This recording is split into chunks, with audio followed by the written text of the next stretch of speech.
Tom Brady, Jim Gray catching a stray with what was probably a scripted question from Tom Brady, asking him about his future. Do you have any type of a timetable as to what you might want to do regarding your football career? Jim, if I knew what I was going to fucking do, I'd have already done it. Okay? I'm taking it a day at a time. You know, Jim and Tom known each other forever. I just can't figure out what exactly. Maybe it was meant for the rest of us, right? That's the only thing I can figure is it wasn't really meant for Jim. It was meant for everybody else.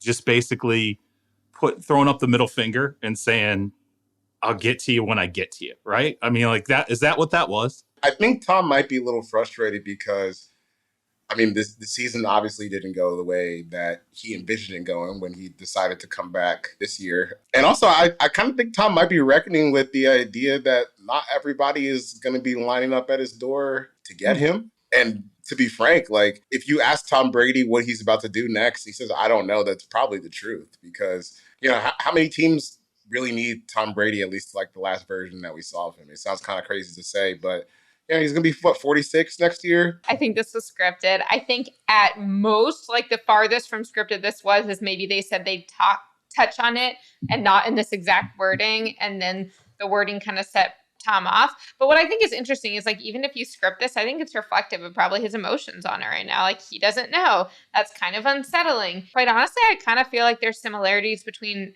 Tom Brady and Sean Payton's situations right now of like, they think that everyone's going to want them and you kind of can go wherever you want at the time you want on the terms you want. And there are some other options out there. So I think that there is a degree of veracity to it, even if it was scripted.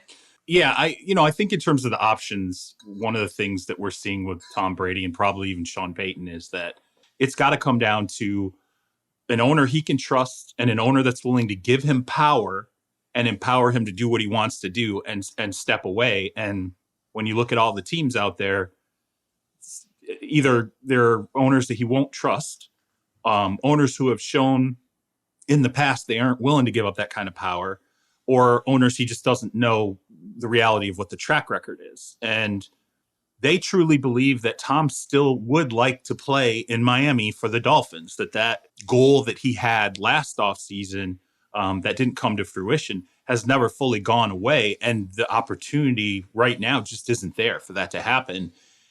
He's in page 6. He's been in page 6 nonstop. Oh, yeah, touring Miami Country Day. Yeah, touring private schools for his kids. I saw the video. To me, it does kind of feel like it's open-ended with Tom Brady right now. It does feel like I can't say for sure where I think he ends up. And I think other people close to him can't really say where he ends up. And I think that's why some people are like, hey, maybe Tampa really does still have a shot at keeping him on board in 2023.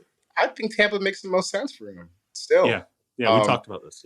Yeah, we talked about this. But if I'm Tom Brady, like the only reason to play at age 46 is to get a Super Bowl. I just think if Tom's goal is to win, stay where you're at. The Saints, they don't have a top 10 pick they desperately need.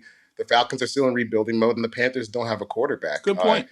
I don't know. To me, this seems like the path of least resistance, which is at least what I would be trying to figure out as I go through these teams. And he already has chemistry with the guys who are there. So I don't know. I don't really know if Tom's going to find a better spot than where he's at right now. Is how I feel about it. If Tampa didn't think there was a chance he was coming back, do you fire Byron Leftwich that quickly? I don't. Look, over the course of 3 years, he was a good coordinator, and a lot happened with their offensive line, et cetera, this year. So, I mean, maybe he needed to evolve in ways he didn't. Maybe he didn't maximize it. But I think that if that was a whole, Tom's not coming back if not for him, and they made that move that otherwise wasn't necessarily glaring years of an issue, it seems that they're still working on Tampa being the fit.